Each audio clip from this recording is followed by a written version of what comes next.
So I'm just starting my first rug with our little handy dandy spool that my dad made me. And I haven't gotten too far into the rug, but let me show you why so far I am loving it.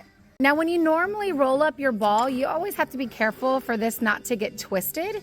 And having it on this spool makes it easy to make sure it's all nice and flat without getting twisted. Now, before we added this base, this is a test run, by the way. Once we know we love it, we're gonna finish up and kind of make it extra pretty.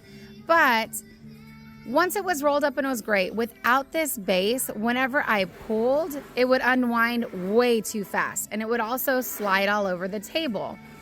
Also, before having this spool, I had to have somebody hold it in place and wind it while I was feeding in the tubing.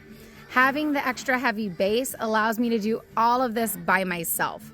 And it's just the right amount of give that I can just pull and keep going without the whole thing coming undone. Now, this is a 40 strip rug and it ended perfectly. It'll be interesting to see how well my bigger rugs fit on it. And last but not least, right now I have it on the table while I'm sewing, but as this gets bigger, that's gonna not work anymore. So what I am gonna do is I'm gonna put it on the table below, or this little box below my machine, and we'll see how easy that is. So let's get sewing and then let's revisit once I have to move it down and see how well it goes. So my bobbin ran out of thread, which is perfect timing because I was starting to have my rug run into my spool. So what I did right now is I went ahead and put it under my table. Let me show you. Now we can see if this system's gonna be better or the same, but I went ahead and put it on top of my box so it's not on the floor. I really initially wanted to put it right in the middle so it would feed straight through. But for my sewing table, I have that bar right there. So I wasn't able to do that exactly. Nevertheless, I think this is gonna work out good. And even from here, I can still pull on it because of that base. I don't have to worry about it falling off. So let's finish this rug and see what we think. I also forgot to mention another massive perk so far that I've noticed is this eliminates your ball getting tangled. A lot of times when you're assembling these Jelly Roll rugs and you're pulling on that tubing, your incoming batting or incoming little tubing can kind of get twisted. So you're having to stop and adjust it and straighten it out so much.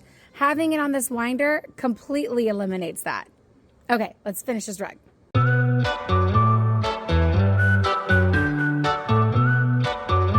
So the official verdict is that I love it. It worked out great. Now I will say initially I was wanting to put it straight in front of me, but having to reach straight forward under the table and pulling was pretty awkward. So actually putting it farther out to the side worked out great. Because then while I'm sewing, I can just grab and pull and keep on going without having to really lean over or adjust. And one of my followers, Brenda, said, oh, it's like a giant bobbin. And now I can't unsee it. It's true. It's so true. That's exactly pretty much what we made, is a pretty colossal bobbin. But because I gave my dad the thumbs up that it's working out great, he's starting to put the final finishes on it. And then now all we have to do is varnish it. Total win.